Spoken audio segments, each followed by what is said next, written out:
എന്താണമ്മ ഇത് കാണുന്ന പ്രേക്ഷകരോടും മക്കളോടും അമ്മയ്ക്ക് പറയാനുള്ളത്? അവര് എന്നെ എങ്ങനെ ചെയ്തു, അവർക്ക് ഇനി ഉള്ള തലമുറയ്ക്ക് ഇനി യാതൊന്നും ഉണ്ടാവാതിരിക്കാൻ വേണ്ടിയിട്ട് പ്രാർത്ഥിച്ചിരിക്കുക. അമ്മയുടെ മനസ്സാണ് തുറന്ന് പറയാണ്. ഇപ്പോഴും മക്കളെ ചൊല്ലിയിട്ട് ജീവിക്കും. മക്കളെ വിളിക്കാനായിട്ടും പറയാനും സങ്കടപ്പെട്ട് തന്നെയുള്ള ജീവിക്കണം ഞാൻ. അവർ നോക്ക് കാണാൻ വേണ്ടി കൊതിച്ചിട്ട്, അവർ വിളി കേൾക്കാൻ വേണ്ടി കൊതിച്ചിട്ട് സങ്കടപ്പെട്ടിരിക്കുകയാണ് ഇപ്പോൾ. അവർ വരും, കാണും, എന്തെങ്കിലും പറയുന്നുള്ള പ്രതീക്ഷ. ഞാനും അങ്ങനെ ഇനി അവർക്ക് ഈ തലമുറയ്ക്ക് യാതൊന്നും ഉണ്ടാവരുതേ എന്നുള്ളത് ദൈവത്തോട് പ്രാർത്ഥിച്ചിരിക്കുക. വരുന്ന പ്രതീക്ഷ കാത്തിരിക്കുക. കാണാഞ്ഞിട്ടും വർത്തമാനം അറിയാഞ്ഞിട്ടും സങ്കടപ്പെട്ട് കരഞ്ഞുകൊണ്ടിരിക്കുക അവിടെ ഇപ്പോൾ. മക്കളെ ഉപേക്ഷിച്ചാലും അമ്മമാർക്ക് മക്കളെ ഉപേക്ഷിക്കാൻ കഴിയില്ല സാറേ. അത്ര കഷ്ടത്തിലാണ് ഞാൻ. അങ്ങനെ വളരെ കഷ്ടപ്പെട്ട് ജീവിച്ചല്ലോ. ആരാൻ്റെ പണിയെടുത്ത് മക്കളെ വളർത്തിയുണ്ടാക്കി അവരെ നിലയ്ക്ക് എത്തിച്ച് തന്നെ. അപ്പം അവർ പറയണു ഞാൻ അവർ പണിയെടുത്താൽ ജീവിച്ചെന്ന് പറയണു. നമ്മൾ മക്കൾക്ക് വേണ്ടി അവരുടെ രക്തം, വിയർപ്പ് ഒക്കെ നമുക്ക് തന്ന് നമ്മളെ വളർത്തിയെടുത്ത് നമ്മളൊരു പക്വതയിലേക്ക് എത്തിക്കുമ്പോൾ അവരെ കൊണ്ട് തള്ളുന്ന, അന്തേവാസി കേന്ദ്രങ്ങളിൽ കൊണ്ട് തള്ളുന്ന ഒരു കാഴ്ച നമ്മൾ കണ്ടുവരുന്നുണ്ടല്ലോ. ഒരുപാട് കാഴ്ചകൾ കണ്ട് കഴിഞ്ഞ 21 വർഷക്കാലത്തോളം ചാരിറ്റി മേഖലയിൽ നിൽക്കുന്ന ഒരു മനുഷ്യനാണ് മഹേഷേട്ടൻ. മഹേഷേട്ടൻ, എനിക്ക് ചോദിക്കാനുള്ള ഒരു കാര്യം, അതൊന്നും തോന്നരുത്. ഞാൻ പല അന്തേവാസി കേന്ദ്രങ്ങളിൽ പോയിട്ടുണ്ട്, ഇവിടെയും പലതവണയും വന്നിട്ടുണ്ട്.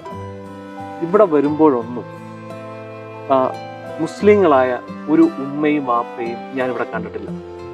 എന്താണത്? അങ്ങനെ ആ മതത്തിൽപ്പെട്ട ആളുകളെ മാത്രം എന്താ അന്തേവാസി കേന്ദ്രങ്ങൾ കൊണ്ട് തള്ളാത്തത്? അവരിൽ നിന്ന് നമുക്ക് എന്താണ് പാഠം കിട്ടുന്നത്? അതിന് ഒരുപാട് കാരണങ്ങളുണ്ട്. കാരണം ഇന്ന് വരെ എൻ്റെ ചരിത്രത്തിൽ അങ്ങനെ ഒരു സംഭവം ഞാൻ കണ്ടിട്ടില്ല. അതായത് മുസ്ലിം എന്ന് പറയുന്ന ഒരു ബാപ്പായും ഉമ്മയും ഞങ്ങളുടെ ഈ സ്ഥാപനത്തിൽ വന്നിട്ടില്ല. ഇതുവരെ കണ്ടിട്ടുമില്ല. ഒരു അനാഥ മന്ദിരവും കണ്ടിട്ടില്ല. അങ്ങനെ സംഭവം ഇല്ല. കാരണം അവരുടെ കർത്തവ്യം എന്ന് പറഞ്ഞാൽ അവരെ പെറ്റു വളർത്തുന്ന മാതാപിതാക്കളെ സംരക്ഷിക്കുക അവരുടെ ഏറ്റവും വലിയൊരു ഉത്തരവാദിത്തമാണ് മുസ്ലിം. അതാണ്. അവർ കൈവിടില്ല. അവരെ എത്ര അധ്വാനിച്ചായാലും ശരി, എത്ര അന്ന് നോക്കിയാൽ കേരളത്തിലെ എല്ലാ സ്ഥലങ്ങളിലും ഏറ്റവും മുമ്പെന്നില്ല മുസ്ലിം. അവരൊരു ജോലിക്കാരെ വെച്ച് ആ മാതാപിതാക്കളെ നോക്കാനോ അവരുടെ ഒരു ഹോം നേഴ്സിനെ വെക്കാനോ അവർ ശ്രമിക്കില്ല. അവർ തന്നെ നോക്കി അവരെ പരാലോകത്ത് എത്തിക്കാൻ, അല്ലെങ്കിൽ അവരെ എങ്ങനെ ജീവിപ്പിക്കാൻ പറ്റും, അത് അവർ ചെയ്യുന്നതാണ് മുസ്ലിങ്ങൾ. പക്ഷെ എൻ്റെ ഈ അനാഥാലയത്തിൽ ഒരു മുസ്ലിങ്ങളില്ല. കാരണം എൻ്റെ ഈ ഭവനത്തിൽ കംപ്ലീറ്റ് സപ്പോർട്ട് മുസ്ലിങ്ങൾ. സപ്പോർട്ട് ചെയ്യാം. ഇവർക്ക് ഇവിടെ വന്ന് കണ്ടു കഴിഞ്ഞാൽ അവർക്കൊരു ജാതി ഭേദമില്ലാണ്ട് അവര് അമ്മ അച്ഛന്ന് വിളിച്ചുകൊണ്ട് ആണ് ഈ ഭവനത്തിലേക്ക് കയറി. തീർച്ചയായിട്ടും ഇഷ്ടം പോലെ മലപ്പുറം, അതെനിക്ക് കോഴിക്കോട്, അങ്ങനെയുള്ള സ്ഥലങ്ങളിൽ നിന്നാണ് എനിക്ക് ഏറ്റവും കൂടുതൽ ഈ അമ്മമാരെ തേടിയത്. അതാണ് കാരണം ഞാൻ ഈ വളരെ പ്രധാനപ്പെട്ട ഒരു കാര്യം എന്താ സംഭവം എന്ന് വെച്ചാല്, ഒന്ന് ആലോചിച്ച് നോക്കി, ഇവിടെ താമസിക്കുന്നവര് ഒരുപാട് പേര്, ഏറ്റവും കൂടുതൽ ആളുകൾ മറ്റു മതങ്ങളിൽപ്പെട്ട ആളുകളാണ്. പക്ഷെ അത് ജാതിയോ മതവും നോക്കാതെ ഈ സ്ഥാപനത്തെയും മഹേഷേട്ടനെ സഹായിക്കാൻ എത്തുന്നത് ഒരുപാട് മുസ്ലിം സഹോദരങ്ങൾ. അവർക്കൊരു ബിഗ് സല്യൂട്ട്. തീർച്ചയായിട്ടും. എന്തിനാന്ന് വെച്ചാൽ അവരിൽ നമുക്ക് ഒരുപാട് നന്ദിയും കടപ്പാടും ഉള്ളവരാണ്. എന്നുവെച്ചാല് ഈ പോയ അടുത്ത സമയത്ത് തന്നെ മലപ്പുറത്തുനിന്ന് ഒരു ലോഡ് അരിയും സാധനവും അതുങ്ങൾ അത്രയും ദൂരെന്ന് ഇവിടെ കൊണ്ടുവന്ന് എനിക്ക് തന്നിട്ട് വളരെ കണ്ണ് നിറഞ്ഞിട്ടാ പോയി. വളരെ സന്തോഷമാണ്. അവർ തന്നിട്ട് അവർക്ക് ഇനിയും വരാം, വന്ന് കാണാം എന്നുള്ള ഒരു നല്ല അഭിപ്രായത്തോടെയാണ് അവരൊക്കെ പോകുന്നത്. തീർച്ചയായിട്ടും അവരുടെ ഒരു സഹായം ഇല്ലെങ്കിൽ എനിക്ക് ഏറ്റവും കൂടുതൽ സപ്പോർട്ട് പറയാൻ വാക്കുകൾ എനിക്ക് നിറഞ്ഞ എന്താ പറയാ കണ്ണില് എനിക്ക് പറയാനില്ല അവരെ കുറിച്ച്. തീർച്ചയായിട്ടും എന്റെ ഇക്കാമാരൊക്കെ എനിക്ക് ഒരുപാട് സപ്പോർട്ട് ചെയ്യാറുണ്ട്. അതെനിക്ക് ഇത്താമാരും എല്ലാം. അതാണ് ഈ കഴിഞ്ഞ മലപ്പുറത്ത് ഒരു പ്രധാനപ്പെട്ട കാര്യം എന്താ പറയുക, മുസ്ലിം മതം പഠിപ്പിക്കുന്ന ചില കാര്യങ്ങളുണ്ട്, ചില നന്മകളുണ്ട്. മാതാപിതാക്കളെ സംരക്ഷിക്കുക. ഒരു ഖുർആൻ വാക്യം തന്നെയുണ്ട്, നിന്റെ മാതാവിന്റെയും പിതാവിന്റെയും കാലിനടിയിലാണ് നിന്റെ സ്വർഗം, നിന്റെ നരകം എന്ന് പറയുന്നത്. അപ്പൊ അവരെ സംരക്ഷിച്ചേ മതിയാകും. അതങ്ങനെ ചെയ്യണം. അങ്ങനെയുള്ള കുറെ പാഠങ്ങൾ പഠിപ്പിക്കുന്നുണ്ട്. അതിൽ നമുക്ക് ഒരുപാട് മാതൃക ഉൾക്കൊണ്ട് മറ്റുള്ളവരും അത് അനുസരിച്ച് സംരക്ഷിക്കണമെന്നാണ് പറയുന്നത്. എനിക്കും പറയാനുള്ളത് തന്നെയാണ്. മക്കളൊക്കെ ഇവിടെ? മക്കള് നാട്ടിലുണ്ട്. മകളെ കല്യാണം കഴിച്ചു കൊടുത്ത് മണ്ണാർക്കാട് ഉണ്ട്. അവള് ഇതുവരെ ഞാൻ എവിടെയെന്ന് അന്വേഷിച്ചിട്ടില്ല, നോക്കിയിട്ടുമില്ല, പറഞ്ഞിട്ടുമില്ല. എവിടെയെന്ന് അവൾക്ക് അറിയില്ല, ജീവിച്ചിരിക്കണ്ടോന്ന് അവൾക്ക് അറിയില്ല. മകൻ ഇടയ്ക്ക് വിളിക്കും, വരും. മകൻ കൊണ്ടാക്കിയതാണ് ഇവിടെ. അവിടെ 3 മക്കൾ പഠിക്കാൻ പോവാണ്. മരുമകൾക്ക് ജോലിയാണ്, മകന് ജോലിയാണ്. എന്നെ നോക്കാൻ ആളുടെ വയ്യാതെ കിടന്നപ്പോൾ ബാത്റൂമിലൊക്കെ പോയാൽ മുട്ടുത്തി കൊണ്ടാണ് പോയിട്ട് റൂമിലേക്ക് ഇല്ല, നടക്കാൻ വയ്യായിട്ട്. അങ്ങനെ കഷ്ടപ്പെട്ട് വളരെ കഷ്ടപ്പെട്ട് ജീവിച്ച, വളരെ കഷ്ടപ്പെട്ട് മക്കളെ വളർത്തിണ്ടാക്കി. പിന്നെ അവസാനങ്ങളിലേക്ക് മക്കൾക്ക് നോക്കാൻ പറ്റാതെ. അല്ല, ഇവരൊക്കെ മക്കളൊക്കെ ഇതേപോലെ സുഖമില്ലാതെ കിടക്കുമ്പോഴും അവരെയൊക്കെ സംരക്ഷിച്ചിരുന്നില്ലേ അമ്മ? അമ്മ അത് ചെയ്തു, അന്ന് ചെയ്തു. മക്കളെ നമുക്ക് ചെയ്യണ്ടേ? മക്കളെ നമ്മൾ നോക്കില്ലേ? അത് അമ്മമാരല്ലേ. ഇപ്പോഴും മക്കളെ വിളിച്ചില്ലെങ്കിൽ ഞാൻ കരഞ്ഞ് നടക്കിയിരിക്കും അവിടെ. എൻ്റെ മനസ്സിൽ അത്ര വേദനയുണ്ട്. മക്കളെ ഇപ്പോൾ കുറേ വിളിച്ചിട്ട് ഓണത്തിൻ്റെ മുമ്പ് വിളിച്ചതാണ്. അങ്ങോട്ട് പിന്നെ ഇവിടുന്ന് അങ്ങോട്ട് വിളിച്ചു. പയ്യ ആഴ്ച വരുന്നുണ്ടെന്ന് പറയുന്നുണ്ടെന്ന് അറിയില്ല. വരുന്ന പ്രതീക്ഷിച്ച് കാത്തിരിക്കുക. കാണാഞ്ഞിട്ടും വർത്തമാനം അറിയാഞ്ഞിട്ടും സങ്കടപ്പെട്ട് കരഞ്ഞുകൂടി ഇരിക്കുക അവിടെ. ഇപ്പോൾ മക്കളെ ഉപേക്ഷിച്ചാലും അമ്മമാർക്ക് മക്കളെ ഉപേക്ഷിക്കാൻ കഴിയില്ല സാറേ. അത്ര കഷ്ടത്തിലാണ് ഞാൻ. അങ്ങനെ വളരെ കഷ്ടപ്പെട്ട് ജീവിച്ചല്ല. ആരാൻ്റെ പണിയെടുത്ത് മക്കളെ വളർത്തിയുണ്ടാക്കി അവരെ നിലയ്ക്ക് എത്തിച്ചു തന്നെ. അപ്പോൾ അവർ പറയണു ഞാൻ അവർ പണിയെടുത്താൽ ജീവിച്ചെന്ന് പറയണു. ആയിക്കോട്ടെ, എനിക്ക് വിരോധമില്ല. വളരെ കഷ്ടപ്പെട്ടിരുന്നു. ഭർത്താവ് ഉണ്ടായിരുന്ന വെറും കുടിച്ചു നടന്ന് വീട് നോക്കാത്ത ഒരാളായിരുന്നു. തല്ലും കുത്തും ചവിട്ടും കൊണ്ട് അങ്ങ് അതിൽ കടന്ന് മക്കളെ വളർത്തിണ്ടാക്കി ഈ നിലയ്ക്ക് എത്തിച്ചു. ഇപ്പോൾ അമ്മേനെ വേണ്ട അറിയും.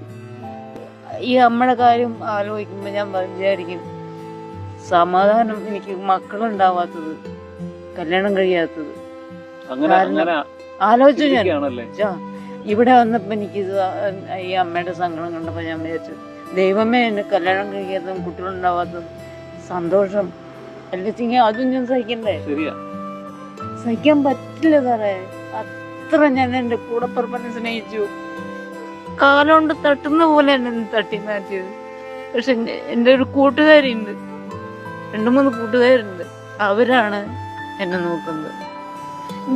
ഞാൻ ജീവിക്കാൻ മറന്നുപോയ സ്ത്രീ എന്ന് പറയുന്നത് അതാണ് ഞാൻ.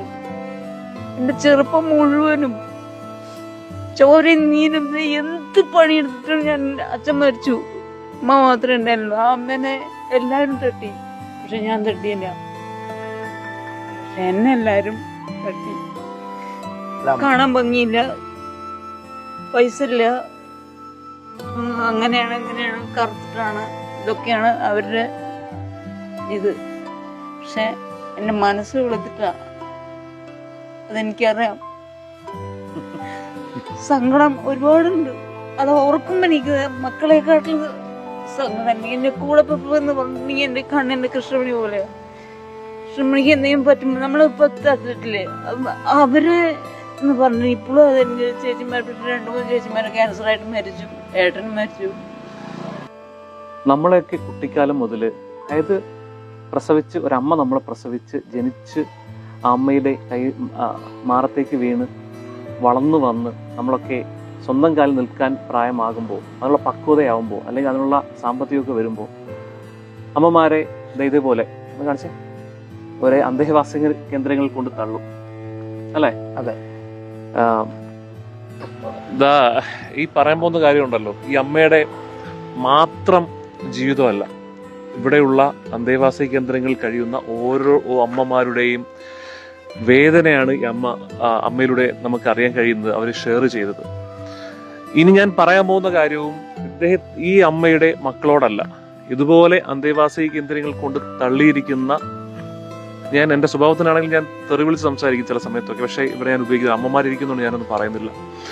ഈ ശാപങ്ങളൊക്കെ അവർ ശപിക്കില്ല, പക്ഷെ അവരുടെ കണ്ണീരുണ്ടല്ലോ, അത് ശാപമായി മാറുന്ന ഒരു സമയം ഉണ്ടാവും. നിങ്ങളിനി എത്ര കോടികൾ ഉണ്ടാക്കി എത്ര സുഖിച്ച് ജീവിച്ചാലും ഈ അമ്മയുടെ കണ്ണിൽ നിന്നിരുന്ന കണ്ണീരുണ്ടല്ലോ, ഈ അമ്മയുടെ അല്ല, ഇതുപോലുള്ള അമ്മമാരുടെ കണ്ണിൽ നിന്നിരുന്ന കണ്ണീര്, അതിന്റെ ഒരു തുള്ളി മതി നിങ്ങൾ നശിച്ച് വെണ്ണീറായി ഇല്ലാതാവാൻ. പക്ഷെ അമ്മമാരത് അങ്ങനെ ചെയ്യില്ല, പ്രാഗില്ല, ശപിക്കില്ല. അതാണ് അമ്മമാരെന്ന് പറയുന്നത്.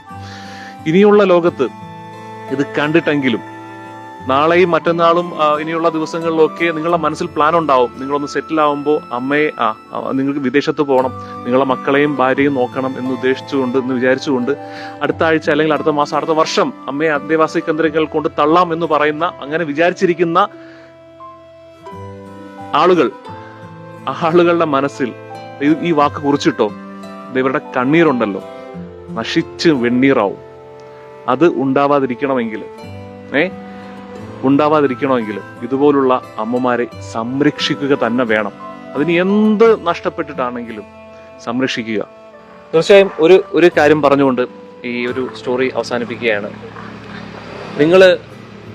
നിങ്ങളുടെ അമ്മമാരെ വൃദ്ധസദനങ്ങൾ കൊണ്ടുപോയി രജിസ്റ്റർ ചെയ്യുമ്പോൾ തൊട്ടപ്പുറത്തുള്ള ഒരു റൂം കൂടി കുറച്ച് വർഷങ്ങൾക്ക് ശേഷം രജിസ്റ്റർ ചെയ്ത് വെച്ചിരിക്കണം അഡ്വാൻസ് ആയിട്ട്.